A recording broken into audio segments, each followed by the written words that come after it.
What is up, Chiefs Kingdom? Happy Monday. I'm Hayley Lewis, and this is Chiefs News Daily. We are back. Did you miss us? We missed you. We missed all with you. Did you know 52 days until the Chiefs' regular season starts? So today we're going to get you all hyped up and ready for the fast-approaching season, which starts with training camp just being around the corner. What dates, details, storylines you need to know, that's all coming up right here. First, make sure you like and subscribe on the KCSN YouTube channel, and let's get into it.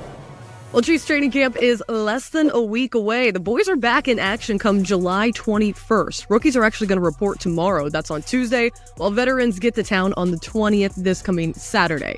Full squad practice kicking off on Sunday with camp concluding on August 15th, right before preseason Game 2. Again, camp's going to be held up north in St. Joseph, Missouri at Missouri Western State University. It's about an hour outside of here in KC.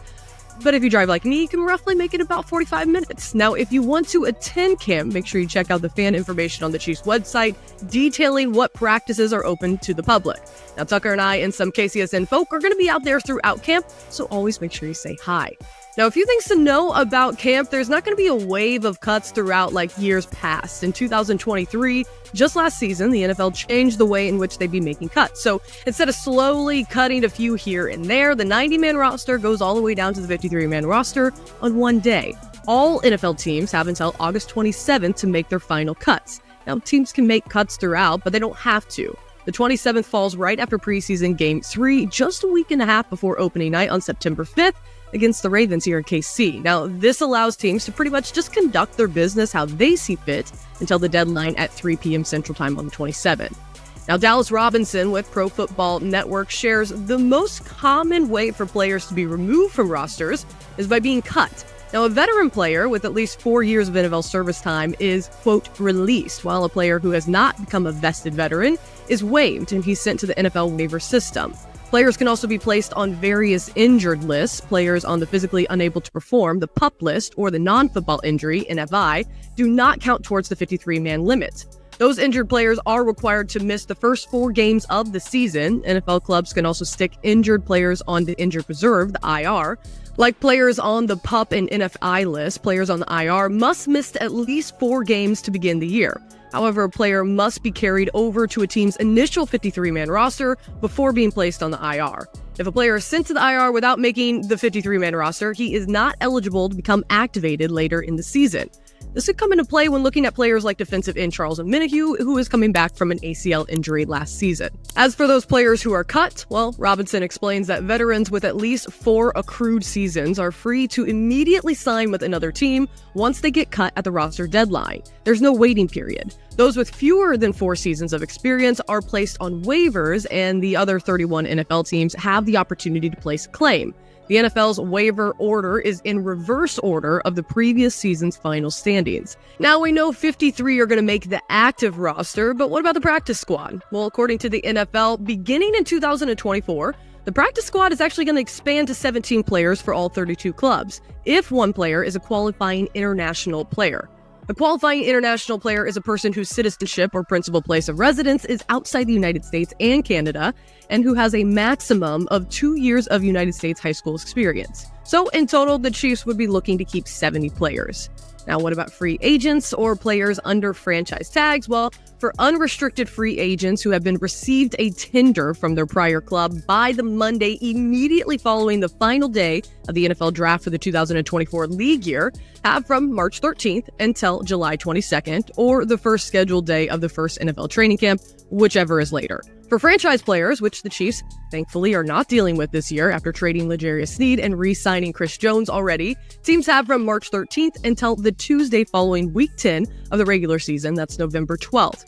For transition players, from March 13th until July 22nd, and after July 22nd until 4 p.m. Eastern Time on Tuesday following Week 10 of the regular season, November 12th. The prior club has exclusive negotiating rights to unrestricted free agents and transition players. If the above-listed players do not sign by November 12th, they must sit out the season. So as camp nears, there are still a few players on the Chiefs roster last season that haven't found a team yet. Offensive tackle Donovan Smith, offensive tackle Prince Tega Wanogo, quarterback Blaine Gabbert, running back Jerick McKinnon, wide receiver Richie James, tight end Blake Bell, and linebacker Darius Harris. As always, make sure you check out my latest 53-man roster predictions ahead of camp. You can head over to my Twitter. It's where I share my thoughts on who I think might make the cut. Now, I want to know what you think as well. Drop in the comments below your thoughts. Give me maybe a bubble player that you think might survive the cut. And the 7th annual OL Masterminds Summit went on this past weekend in Frisco, Texas. Multiple current and former NFL offensive linemen meeting up for a weekend dedicated to bettering their crafts. Chiefs starting right guard Trey Smith and center Creed Humphrey were in attendance, and so was our own KCSN crew. Our own Tucker Franklin caught up with Creed to talk about the importance of the conference and how this past weekend helps the Super Bowl champ get ready for the season. Take a listen.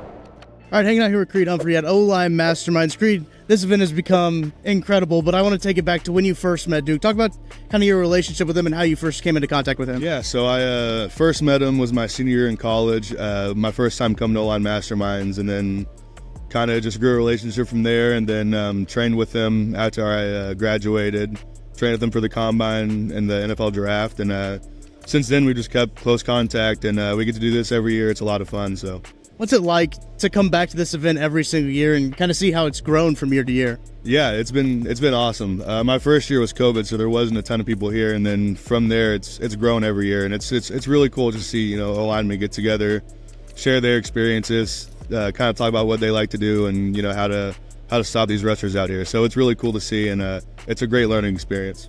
This event comes at a good time, obviously, in the NFL calendar, right before training camp. How does this help you get prepared, get ready for the upcoming NFL season? Yeah, I think it helps a lot. You get to come down here, sharpen up techniques, kind of go through stuff that you like to do, and kind of refresh your memory a lot, from spending this month off since OTA. So you get to come down here and really just work with some guys, kind of, get some different new thoughts, that stuff you can probably work on in camp and everything. So it's great. Have you taken some time to think about, where you've started in this whole O-line Masterminds? You said you came here your senior year.